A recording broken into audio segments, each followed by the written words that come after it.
जेव्हा स्वामी कृपा करतात तेव्हा तुमच्या सोबत हे सर्व घडू लागते. आपल्या मराठमोळ्या पेजवरती तुमचं मनापासून स्वागत आहे.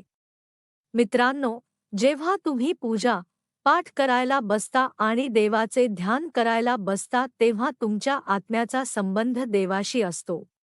देव सर्वव्यापी आहे. त्याला सजीव आणि निर्जीव गोष्टींमध्ये एक तत्व म्हणून पाहिले जाते. म्हणूनच जेव्हा तुमचा विवेक देवाशी जोडला जातो, तेव्हा देव तुम्हाला काही निर्देश देतो. हे संकेत अत्यंत सोपी आहेत ज्यावर आपण दुर्लक्ष करतो आणि आपल्याला देवाचे संकेत समजत नाही.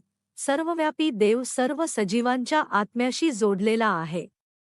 जेव्हा आपण उपासना करतो आणि ध्यान करतो, तेव्हा आपल्या सभोवतालचे वातावरण सकारात्मक ऊर्जेने भरलेले असते आणि म्हणूनच आपल्याला आनंद वाटतो. त्यानंतर आपले दुःख आनंदात बदलते.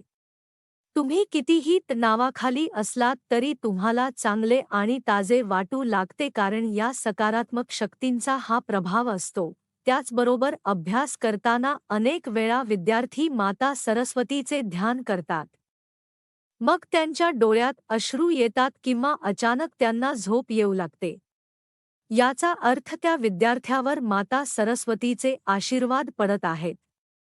तसेच कधीकधी आपण देवाशी संबंधित एखादी कथा ऐकतो किंवा एखादी गोष्ट ऐकतो तेव्हा आपल्या शरीरावर काटे उभे राहतात म्हणजेच अंगावर शहारे येतात आणि आपल्या डोळ्यात अश्रू येतात. मित्रांनो, कधीकधी देवाच्या त्या अमर्याद शक्तीचा अनुभव घेताना आपल्या डोळ्यात अश्रू येतात आणि देवावरील आपला विश्वास दृढ होऊ लागतो. जर तुम्हालाही अशी संकेत मिळाली असतील तर ही माहिती खूप महत्त्वाची ठरेल. अशाच काही संकेतांबद्दल सांगणार आहोत. जर तुम्हाला ध्यान करताना ही संकेत मिळाली तर समजून घ्या की ईश्वराची कृपा तुमच्यावर झाली आहे आणि देव तुमच्यावर प्रसन्न आहे. मित्रांनो, यातील पहिली गोष्ट म्हणजे डोळ्यात अश्रू असणे. जर तुम्ही देवाच्या उपासनेत ध्यान करत बसलात आणि अचानक तुमच्या डोळ्यातून अश्रू आले तर ते तुमच्या आत्म्याला दैवी शक्ती भेटली आहे हे देवाचे लक्षण आहे. मित्रांनो, बहुतेक लोक हे सहकार्य म्हणून घेत नाहीत आणि फक्त देवाच्या उपासनेत हरवून जातात. परंतु देवाकडे काहीतरी मागण्याची ही सर्वोत्तम वेळ आहे. जेव्हा तुम्ही पूजा करता आणि तुमच्या डोळ्यात अश्रू येतात, तेव्हा तुमच्या जीवनातील अडचणी आणि दुःख दूर करण्यासाठी देवाकडे प्रार्थना करा. तसेच पूजेच्या वेळी डोळ्यातून अश्रू येत असल्यास असे मानले जाते की तुमच्या विवेकाची दुष्टता शुद्ध होत आहे आणि तुमचा विवेक शुद्ध होत आहे. दुसरे म्हणजे प्रज्वलित ज्योतीची वाढ ही अग्नीच्या 5 घटकांपैकी एक आहे. त्यात भगवान शिव शंकर वास करतात.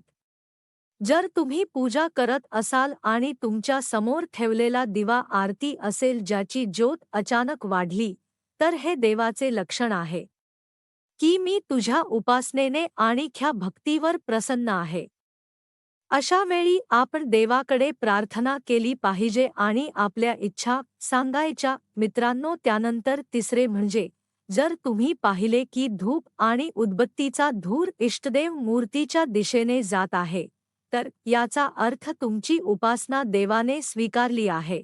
फुलांच अर्पण जर तुम्ही पूजा आणि ध्यान करण्यापूर्वी देवाच्या मूर्तीला फुले अर्पण केली असतील आणि जर ध्यान आणि पूजा करताना ते फूल तुमच्या दिशेने पडले असेल, हे अत्यंत शुभ मानले जाते.